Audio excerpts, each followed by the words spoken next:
Friends देखिए, आज 16 जुलाई है, डे है थर्सडे। आज के हिंदू एनालिसिस का एडिटोरियल एनालिसिस और न्यूज़ एनालिसिस हम स्टार्ट करें। देखिए, मैं कोशिश करता हूँ न्यूज़ को कंसाइज एंड शॉर्ट रखूँ, उनको डिटेल में भी बताया जा सकता है, बट उसका कोई यूज़ नहीं है। आपके एग्ज़ाम में जितना पूछा जाएगा उतनी बेसिक चीज़ें मैं उसमें दे ही दे रहा हूँ, तो मेरे हिसाब से उसमें और मेहनत करने की ज़रूरत नहीं पड़ती। जितना है उतना आपके लिए बेहतर है, तो उतना ही आप करें तो बेहतर है। चलिए बिना देरी के न्यूज़ एनालिसिस सेशन पे अपने आते हैं। यूरोपियन यूनियन और इंडिया ने अपनी डील बना ली है और इस पे बात हुई है भाई 2025 तक के लिए कॉरपोरेशन स्टार्ट करेंगे ये लोग। सबसे बड़ी चीज़ है बेटा, जो कॉर्पोरेट ये लोग करने की सोच रहे हैं उसमें सबसे बड़ी चीज़ ये है कि ये कोरोना वायरस पैंडेमिक चल रही है और यूनाइटेड नेशन सिक्योरिटी काउंसिल इसमें कॉपरेशन देगा। यूरोपियन यूनियन का मतलब हो गया 28 कंट्रीज़ की वोटिंग हमारे फेवर में आना। तो अगर 28 कंट्रीज़ की वोटिंग हमारे फेवर में आती है तो हमारे लिए एक पॉजिटिव साइड है, ये नेगेटिव बिल्कुल नहीं होता। तो इसका बेनिफिट उठाना चाहिए हम लोगों को। दूसरा देखिए, इन्होंने कई कंसर्न भी दिखाए हैं, जैसे टेररिज्म है, चाइना इंडिया की टेंशन है, कश्मीर वाला इशू है, सिटीजनशिप अमेंडमेंट एक्ट है, इन सब के बारे में भी इन्होंने बात की है। तो ये सारी चीज़ें भी इन्होंने इसमें बोली हैं। इसके बाद इंडियन पॉपुलेशन में पीक बाय 2047। देखिए 2047 तक हमारी पॉपुलेशन वर्ल्ड में सबसे ज़्यादा होगी। ओवरऑल वर्ल्ड की पॉपुलेशन 10 बिलियन के आसपास गेस की गई है, 8.79 तक भी जा सकती है। बट ये है कि धीरे धीरे फिर ये डिप करेगी और नीचे जाएगी।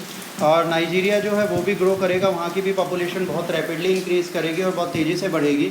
तो ये भी एक पॉजिटिव अप्रोच इसमें दिया गया है जो आपको देखने बनता है। तो चीज़ें कुछ अच्छी भी हैं, कुछ नेगेटिव भी हैं, कुछ पॉजिटिव भी हैं। चीज़ें अच्छी दी जा रही हैं, आप देखेंगे तो आपको पता चलेगा कि पॉपुलेशन बढ़ाने से क्या है। इसके बाद हंगर डिस्टर्ब है, स्लो डाउन में, भाई जाहिर सी बात है, आपको पता है मार्च 2020 तक 69 करोड़ पीपल थे जो भूखे थे। तो ये बहुत बड़ी बात है। इसमें अगर आप देखेंगे तो डाइट की जो कॉस्ट है ₹143 पर डे की आनी चाहिए, ये कहीं नहीं मिलती। तो ये इश्यूज़ हैं, इसको भी आप ध्यान रखिए। जैसे अफ्रीका में सेकंड हाईएस्ट है, 25 CR हैं। एशिया में जो होमलेस हैं वो 38 CR हैं।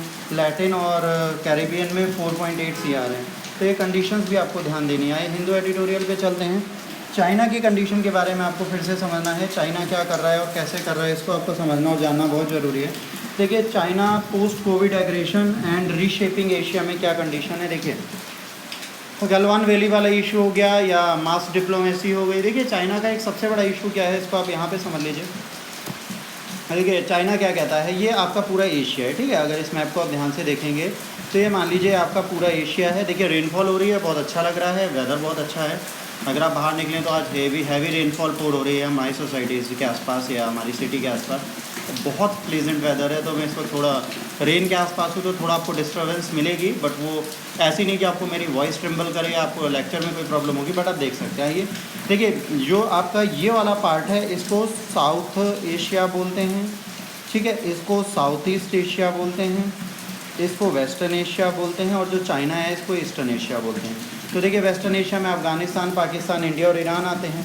अभी ईरान वाला इशू आपने सुना ही था कि हमारा पोर्ट वहाँ पे जो बना रहे थे उसको भी चाइना ने कैप्चर कर लिया। अब देखिए, चाइना क्या कहता है, ये जो पूरा रीजन है साउथ चाइना सी वाला, ये हमारा है। अब यहाँ पर कई सारी कंट्रीज़ हैं भैया जो इनके साथ जुड़ती हैं, इनका कहना है भैया ये आपका कैसे पोर्शन हो गया। तो यहाँ पर एक डिस्टर्बेंस चलती रहती है। अच्छा, चाइना का एग्रेशन शुरुआत से ही है, जो चीज़ इसे चाहिए वो ले लेता है, लड़ झगड़ के, जिद करके, पागलपंती करके। तो ये एक ऐसी कंट्री है जिसको आप नहीं बदल सकते। अब भाई इंडिया इस जगह पर क्या करे, अगर आप इंडिया को यहाँ पर कवर अप करना चाहते हैं तो इंडिया को क्या करना चाहिए। इंडिया इस एग्रेशन के अगेंस्ट जा सकता है, जापान, मलेशिया, ऑस्ट्रेलिया के ग्रुप्स के साथ बात कर सकता है, इकनॉमिक एक्सपोजर कर सकता है बीजिंग के साथ बीजिंग के अगेंस्ट। उसके बाद अगर आप आगे चले तो इंडिया ऑस्ट्रेलिया के रिसेंटली टॉक्स हैं, मिलिट्री टाइज हैं, वर्चुअल समिट्स हैं, तो ये क्लियर करते हैं कि हम फ्यूचर में टाई अप देंगे। इसके बाद इंडिया और जापान के जो टाई अप हैं वो है क्वाड्रिलैटरल, आपको पता है India, Australia, Japan and USA, ये भी ग्रो हो रहे हैं और एक्सपेंड करेंगे। इसके बाद साउथ एशियन नेशंस जो हैं, फॉरेन मिनिस्टर ने इशूड किया है कि स्ट्रॉन्गेस्ट मूवमेंट कि साउथ चाइना सी मैरीटाइम डिस्प्यूट हैं और ये UN लॉ के अकॉर्डिंग ही चलेंगे, इसको आप चेंज नहीं कर सकते। अच्छा, अमेरिका की सबसे बड़ी प्रॉब्लम क्या है, अमेरिका हर जगह टांग अड़ाता है उसके बाद चला जाता है। अमेरिका को कायदे से टांग अड़ाने को छोड़कर अपने ऊपर ध्यान देना चाहिए, अपने कंसर्न पे ध्यान देना चाहिए। कहाँ नहीं जाता, जब आपकी खुद की कंडीशन बिगड़ी हो तो आप अपने आप को ग्रो करें, दुनिया जो बोलती है बोलने दे। बड़े क्या करता है, लोगों के अगेंस्ट चलता रहता है और उनके अप्रोच में रहता है, तो इसको भी सोचना चाहिए वो क्या कर रहा है। भाई इनके डिसीजंस आप ट्रम्प के देख लीजिए, जो भी लिए, जैसे ईरान न्यूक्लियर डील से बाहर आना, फिर क्लाइमेट चेंज वाले कन्वेंशन से बाहर जाना, उसके बाद आज WHO से बाहर जाना, इसके बाद मैक्सिकन वॉल बना रहे थे। तो इन्होंने जो भी डिसीजन लिया बाद में रिवर्स हुए। अभी जो वीज़ा वाला है वो भी वहाँ फेडरल कोर्ट में इशू हियरिंग आ गई। तो ये सारे इश्यूज़ इनके साथ से ट्रम्प को बहुत ज़्यादा सोचना पड़ेगा अपने मूवमेंट लेने से पहले, कुछ भी करने से पहले। पैंडेमिक में बहुत बुरी कंडीशन है, मानते हैं चाइना को सब घेरने की कोशिश कर रहे हैं, सिर्फ उससे काम नहीं चलेगा, हम सबको मिलकर काम करना चाहिए। यूएस को क्या करना चाहिए, यूएस को चाइनीज़ एग्रेशन को छोड़कर कोऑर्डिनेशन पे ध्यान देना चाहिए, अपने जो लीगल पार्टनर्स हैं उन पे ध्यान देना चाहिए, एक अच्छा फ्रेमवर्क बनाना चाहिए कि चीज़ें हो पाएँ। न्यू कोल्ड वॉर का सिचुएशन है, जैसे पहले चल रही थी ऑस्ट्रेलिया इंडिया यूएसए और यूएसएसआर में, उस टाइम पे हमने नया मूवमेंट बना के जो न्यू फ्री कंट्रीज़ थी उन्होंने इन दोनों मूवमेंट से बाहर रखा अपने आप को। उसी तरह आज की डेट में कंसर्न है, आज जैसे G7 है, उसको उसके थ्रू हम चीज़ों को कर सकते हैं, हम चीज़ों को समझा सकते हैं कि हमें क्या करना है क्या नहीं करना। उसी तरह चाइना और यूएस के अगर बीच में बात करें तो कोविड-19 के बाद एशियन पार्टनर्स पे ध्यान देना चाहिए, कोऑर्डिनेट करना चाहिए, क्लोजली टाइज बनाने चाहिए। यूएस चाइना का जो कंपटीशन है उससे बेहतर है कि आप क्लोज एलाइज बनाएं, टाइज बनाएं, बिजनेस सही करें, अपनी कंडीशन इंप्रूव करें।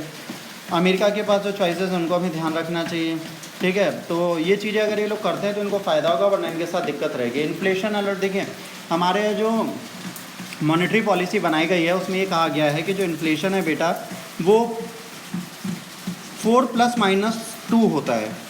देखिए 4 पे +2 या -2, मतलब इन्फ्लेशन या तो 6 तक जा सकता है और 2 तक, तो मतलब 2 से 6 के बीच में रहना चाहिए। अब जैसे आपने देखा इस वक्त जो इन्फ्लेशन है 7.1 तक पहुंच चुका है। जाहिर सी बात है, अभी लॉकडाउन लगा, कोविड-19 की सिचुएशन थी, बहुत सारी चीज़ें बंद थी, रॉ मटेरियल स्टॉक सब पड़ा था, बिका नहीं। जैसे ही ये खुला वैसे प्राइस हाइक हुए, कम्युनिटी के प्राइस बढ़ने लगे, लोगों की डिमांड बढ़ने लगी, चीज़ें बढ़ने लगी। तो गवर्नमेंट को यहाँ देना चाहिए, इस कोविड-19 के पैंडेमिक के बाद जो चीज़ें इन्हें कम कर दी चाहिए थी, जिसका रेगुलेशन इन्हें हार्ड करना चाहिए था, वो रेगुलेशन और वीक होता जा रहा है और कंडीशन बिगड़ती जा रही है।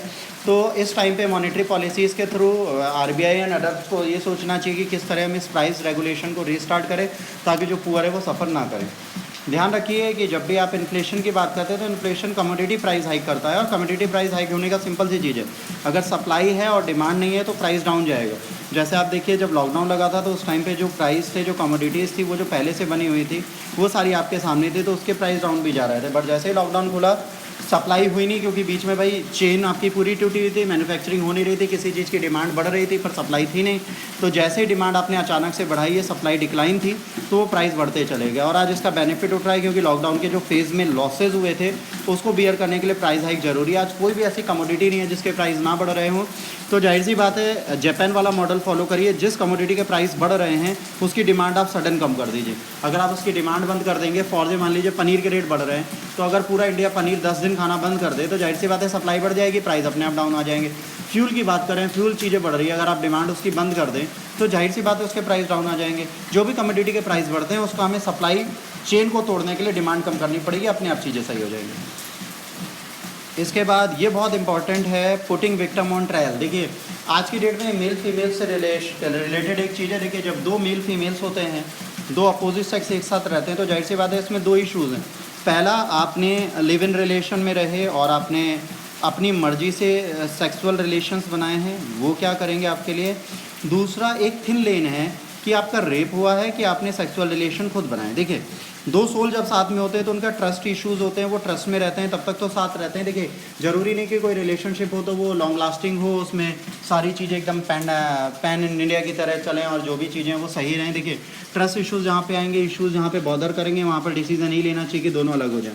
ये इशू आया, अब जैसे हमारी सोसाइटी, जो हमारी सोसाइटी में हम समाज, इज्जत और सोसाइटी को देखते हुए चलते हैं, बट इन रियल अगर आप ध्यान दें तो सोसाइटी और अपनी प्रेस्टीज को ध्यान देते हुए हमें दो तीन चीज़ें और ध्यान रखनी चाहिए। सबसे इंपॉर्टेंट ये होता है कि क्या आप मैरिज अलाइंस में रह सकते हैं, क्या आपका रिलेशनशिप अच्छा चल सकता है, क्या आप जिस पर हैं उसके साथ ट्रस्ट रख सकते हैं।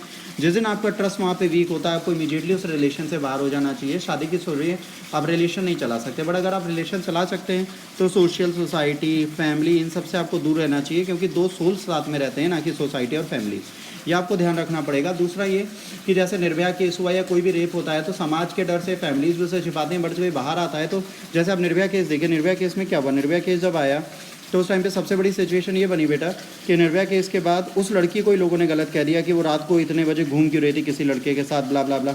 अब देखिए किसी का रेप हुआ है तो उसने शौक में तो रेप कराया नहीं, बट इसको सोसाइटी गलत नज़रों से देखती है, अलग नज़रिए से देखती है, तो हमें इस रस्ते को बदलना है। ये आया क्या, कर्नाटक हाई कोर्ट में एक मैन को एंटीसिपेटरी बेल मिल गई। वो इसलिए मिल गई क्योंकि एक लड़की ने उस पर ये केस किया था कि उसने रेप किया, बट उसने कहा नहीं, हम रिलेशनशिप में थे, लिव इन में थे और मैंने तब सेक्स किया है, तो ये सेक्स बाय कंसेंट हुआ। तो अगर सेक्स बाय कंसेंट है तो उसे कभी रेप केस में नहीं डाला जा सकता और वो बंदा बाहर आ जाता है। अब जाहिर सी बात है, ऐसी सिचुएशन वर्ल्ड में हमारे चलती रहती हैं। गर्ल्स में कई चीज़ें, गर्ल्स 90% टाइम गलत नहीं होती, बट कुछ 10% टाइम पे ऐसा होता है जो लड़की जानबूझ के रेप का फेक केस चला देती है, प्रॉब्लम्स होती हैं एक्यूज़ के साथ दुश्मनी निभाने के लिए, तो ऐसी भी चीज़ें होती हैं। बट जाहिर सी बात है, सोसाइटी पुरुष प्रधान है और इस पुरुष प्रधान सोसाइटी में हमें इसका ध्यान रखना चाहिए। देखिए सिंपल सी चीज़ है, अगर आप किसी रिलेशनशिप में हैं तो उसको या तो आराम से निभाएं, भूल जाए सोसाइटी को, भूल जाए समाज को, भूल जाए फैमिली को। अगर आप प्यार में हैं तो प्यार में रहें, अगर आप नहीं रह सकते तो उसे इनिशियली भी नहीं स्टार्ट करना चाहिए, क्योंकि वो कहीं ना कहीं दोनों को प्रॉब्लम्स भी दे सकता है, सोसाइटी में भी आपको मेंटल टेंशन जैसा सब कुछ दे सकता है। अब देखिए निर्भया केस हो या अदर रेप केसेस हो या इस लड़की का केस हो जो कर्नाटक में हुआ, जाहिर सी बात है आप लिव इन में थे, उसके बाद आपने जब इसे छोड़ा तो आज उस बंदे के पास इतने प्रूफ्स थे कि वो आपसे आपकी जगह वो अपने आप को सिक्योर कर पाया है। तो आपको ये ध्यान रखना चाहिए, ऐसी सिचुएशन बन सकती है वर्ल्ड वाइड, आपको इसका ध्यान देना चाहिए, क्योंकि ये चीज़ें जब आप करेंगे तभी आपको बेनिफिट होगा। तो आप देखिए, जिस पर आपको बहुत ट्रस्ट, आप रिलेशन चला सकते हैं चलाएं, और अगर आपका नहीं चलता, ट्रस्ट इश्यूज आते हैं, आप उसे तोड़ते हैं, तो जाहिर सी बात है दोनों को एक दूसरे को समझना पड़ेगा, इसके अगेंस्ट खड़ा होना कोई सॉल्यूशन नहीं होता।